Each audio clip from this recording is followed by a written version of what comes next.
Allez, Rabotai. Aujourd'hui, Bezrat Hashem. Donc, nous sommes le 21 du mois de Sivan. Le 4 du mois de juin. Aujourd'hui, la Iloula du petit-fils du Khatam Sofer, qui s'appelait Rabbi Shimshon Sofer. Shimon Sofer, pardon. Rabbi Shimon Sofer. Ce rave-là, Rabbi Shimon Sofer, à travers ses écrits, on peut voir la grandeur de ce rave.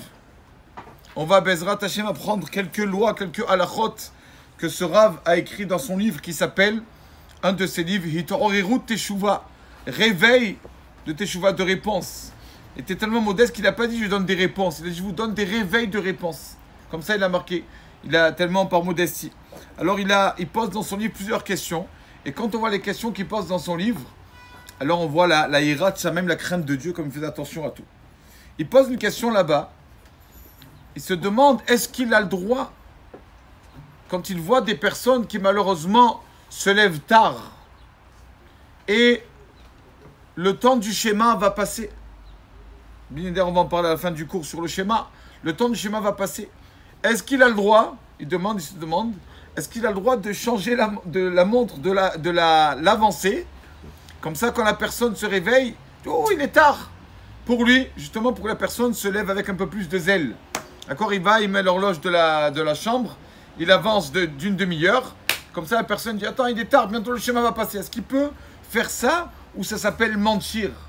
Ou bien pour la mitzvah, il peut faire ça comme ça, il se pose la question. Là-bas, bon, il n'a pas vraiment tranché. Il a dit qu'on a vu des rabbinim qui ont fait des choses comme ça, mais c'était pour mettre des barrières. Mais vraiment, mentir, entre guillemets, pour la mitzvah, ça, il n'a pas tranché. Deuxième chose, pour montrer à quel point il était crainte de Dieu. Sa fille, une fois, s'assoit avec lui. Elle lui dit, papa, je peux te poser une question? Je sais que tu es un tzaddik, papa. Tout ce que tu fais, il y a une raison. Mais il y a quelque chose qui me dérange chez toi, papa. Pourquoi tu n'invites jamais mon fils chez toi? Ton petit-fils. Pourquoi tu n'invites jamais? Il lui a dit, je te dis la vérité, ma fille. Ton fils est un sage, un tamid racham, un sage. Si je l'invite et je l'amène chez moi, j'ai peur. Faire entrer un sage chez toi, tu dois le recevoir comme il se doit. Tu ne peux pas le recevoir n'importe comment, lui mettre comme ça du plastique et tout ça. Tu dois lui faire honneur. Si ton fils vient, qui est un sage, j'ai peur de ne pas être à la hauteur. De ne pas faire la mitzvah achnasat orchim, de recevoir les invités comme il se doit. Donc je n'invite pas. S'il veut venir, Baruch Haba, tu le sais. Mais moi j'ai peur d'inviter. Regardez, c'était pas quelqu'un d'avar, chas v'shalom. Regardez, Rabotai, la crainte de Dieu qu'il avait, ce Rav, le petit-fils du Khatam Sofer, c'est une lignée de Rabbanim. C'est tous des Rabbanim, d'accord, d'être le petit-fils du Khatam Sofer. Lui, son père, c'était le Ktaf Sofer, donc c'était vraiment que des grands. Et il marque dans son livre aussi, sur la grandeur, la valeur de quelque chose qui a l'air banal, mais qui n'est pas du tout banal. C'est quoi? Quand une personne voit un tzaddik manger, un juste manger à table, ou boire quelque chose, un café ou une assiette, je ne sais pas quoi, il dit que, il demande au Rav, est-ce que vraiment, et on voit des personnes que après, quand le Rav finit son assiette, d'accord, les vrais rabbanim, c'est vrai qu'ils ne finissent jamais leur assiette, les tzaddikim, ils laissent toujours un peu. Donc, ou bien il n'a pas fini son verre ou quoi, il se demande, est-ce qu'il y a, on voit des personnes qui prennent le reste du Rav, le reste de ce qu'il a mangé le Rav, ils prennent une cuillère ou quoi, ou le reste de son café, de son vin. Il dit, est-ce que c'est quelque chose de banal comme ça, que les gens ils font comme ça? Ou est-ce qu'on a vu ça dans la Torah? Est-ce que c'est marqué?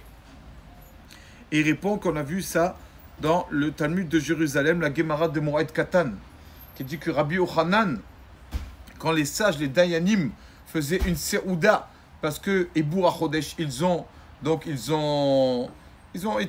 dit que ça y est, la lune est là, et donc le mois va être... avant, vous savez que d'après la lune, on fixait si le mois sera de 29 ou 30 jours. Donc après que les rabbins fixaient la date du Rosh Chodesh, ils faisaient une Seouda, c'est une mitzvah, un repas. Rabbi Yochanan venait le lendemain et il ramassait les miettes de cette Seouda, les miettes de cette tzadikim là, parce que tellement que c'est quelque chose de saint. Non seulement sur la mitzvah, mais il y avait des tzadikim là-bas aussi, des justes.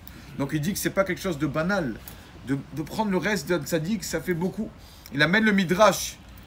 Midrash, il y a le coup de Shimoni, qui dit que les Kohanim, vous savez que le Kohanim, quand on amenait un sacrifice, une offrande donc, à l'autel, au Beth Amikdash, alors le Kohanim mangeait le reste. Kohanim les Kohanim mangeaient le reste. Et il dit le Midrash, c'est comme le fils d'un roi qui a dit au roi, papa, je suis jaloux. Pourquoi celui-là, tu lui as pris un métier? Pourquoi ton autre fils, tu as pris un métier et moi, tu m'as rien appris? Il lui a dit, mais dis-moi, mon fils, toi, tu manges à ma table. Tu manges ce que je mange, pas mieux que ça. Il dit, c'est comme ça, une personne qui mange le reste, les sacrifices, c'est comme il mange la table du roi. Et il dit qu'une personne qui mange ou qui boit le reste de ce qu'a laissé un sadique dans son assiette ou dans son verre, c'est comme s'il prend les restes des sacrifices, comme ça il dit. Donc, c'est pas, et c'est pas, faut pas mépriser ça, ce que les personnes font. Ça a l'air d'être une coutume, c'est quelque chose de grand. Il parle beaucoup sur les coutumes dans son livre. Toujours les coutumes, il dit, je méprise aucune coutume. Parce que si je vois des rabbinim qui ont fait la chose, ça veut dire que il y a cette coutume à une base. Et je ne peux pas comme ça annuler une coutume. Donc voilà ce tzaddik c'était. Et je finis, voilà, pour vous montrer, on en parlait un peu hier soir, pour vous montrer la kedusha de ce rav. Vous savez que la Gemara dit, la personne souvent rêve de ce qu'il a, à quoi il a pensé dans la journée. Souvent, une personne a pensé à quelque chose dans la journée, il rêve de ça la nuit. Et lui, le Rav, on voit dans son livre des rêves qu'il a fait. Par exemple, il a fait un rêve, il a dit, j'ai rêvé que j'ai fait la 4e bracha du Birkat Amazon dans mon rêve. Est-ce que maintenant que je me réveille, je mange, je dois la refaire ou ça suffit dans le rêve? Il rêvait de sainteté. Il a rêvé, je rêve à Moussaf. Il raconte, selon son rêve, j'ai rêvé qu'à Moussaf de Rosh Hashanah, j'ai oublié un truc. Et dans le rêve, je me vois aller à la bibliothèque. Est-ce que je peux aller chercher la halakha? J'ai oublié ça. Est-ce que je dois refaire ça? Est-ce que peut-être j'ai pas fait Melech HaKadosh? Tout ça dans son rêve. Donc il était vraiment connecté à la Kedusha, à la sainteté. Comme ça, ce rêve. Et il raconte du Birkat Amazon. Ah, et aussi il rêve, il a dit, j'ai rêvé que je fais le Kriyat Shema le matin dans le rêve. Tout le schéma. Est-ce que j'ai été acquitté? C'est bon du schéma du matin ou je dois refaire? Vraiment, il était acquitté de la sainteté. Et justement pour dire aussi Nalacha en son nom, il parle sur malheureusement quelque chose qui est tellement important dans la Torah et malheureusement qu'on méprise. C'est quoi? Il dit c'est le Kirat Shema. Le Kirat Shema, lire le schéma. Au moins, on a au minimum, on a 2 fois par jour, matin et soir. Ça c'est le minimum. Maman, on a plus. Le schéma avant de dormir, etc. Il amène le Rav, il dit est-ce qu'il y a sur quoi se baser les personnes qui font le schéma plus tard que le temps de la halakha nous dit qu'on a au maximum le schéma, on a 3 heures après le premier rayon de soleil. Est-ce que vraiment, à partir du matin, est-ce que les personnes qui font le schéma après cette heure-ci, bon, celui qui s'est levé tard, il le fait quand même, mais est-ce que ceux qui se lèvent exprès, ils le font après? Est-ce qu'ils ont sur quoi se baser? Il a dit, ils ont sur rien. Ils ne peuvent pas, on peut pas, il n'y a aucune base dans la halakha pour faire le schéma tard. Il n'y a pas, normalement, il faut faire le schéma au maximum. On a jusqu'à 3 heures après le premier rayon de soleil, le Netz. Il y en a qui comptent 3 heures, c'est connu après le lever du jour. D'accord, c'est bien. Mais au maximum, on a jusqu'à 3 heures après le premier rayon de soleil. Il faut savoir que c'est une mitzvah de la Torah. Il amène le Rav ce midrash là, il dit que c'est celui qui veut être en bonne santé. Il dit le Rav. Voilà le secret. Parce que la santé, il y a un midrash qui dit faites attention à toute la mitzvah.